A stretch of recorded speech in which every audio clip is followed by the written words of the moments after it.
I'll be the first to admit it, going back to the early 70s, not always a good idea. But let's check out one of the more successful ventures back to then. 2009 Dodge Challenger SRT8. Can you dig?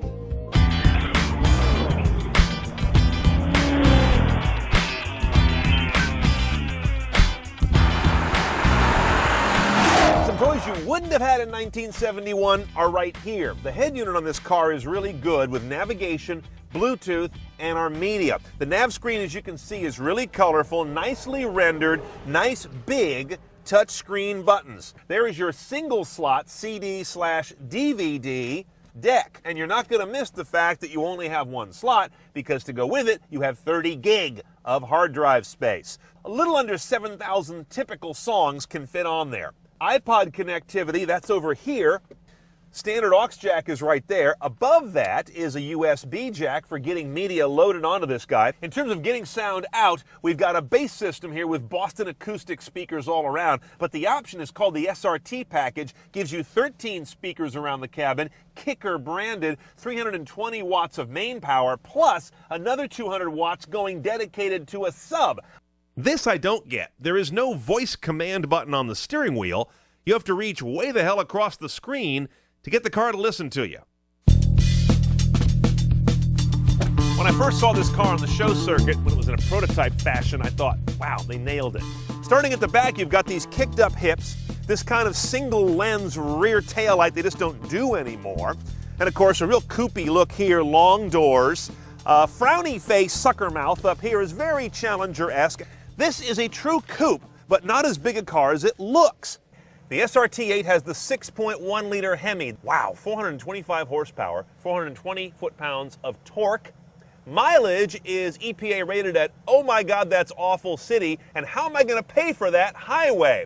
Unfortunately, you get a gas guzzler tax as a result, $1,700. You're going to get under 5.5 seconds 0 to 60 squirts out of this car, probably very close to 5 seconds flat if you know how to work that gearbox properly. The first thing you notice about this car that isn't retro is the handling and the ride. Great handling, comfortable ride. They didn't do that in the early 70s.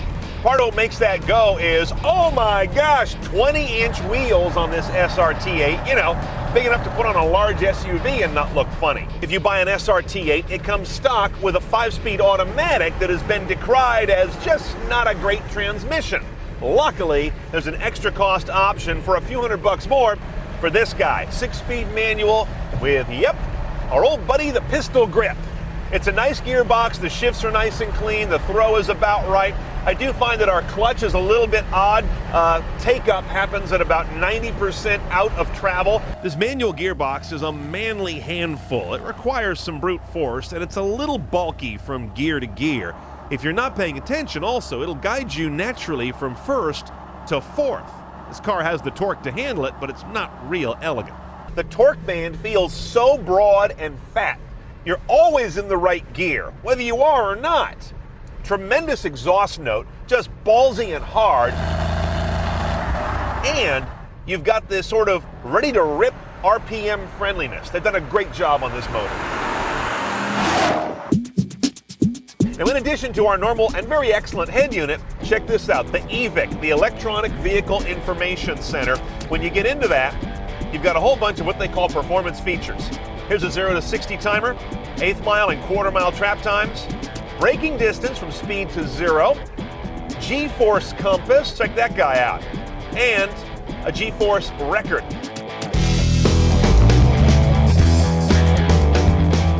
All right, let's see what it costs to go back into time fast. Challenger SRT, about 40 grand. On top of that, you're going to spend $1,000 for the upgraded audio system. $1,200 or so gets you the Uconnect high-end head unit with all the great nav, Bluetooth, and media with the hard drive. And interestingly, $700 for the manual transmission. What do you think I would do?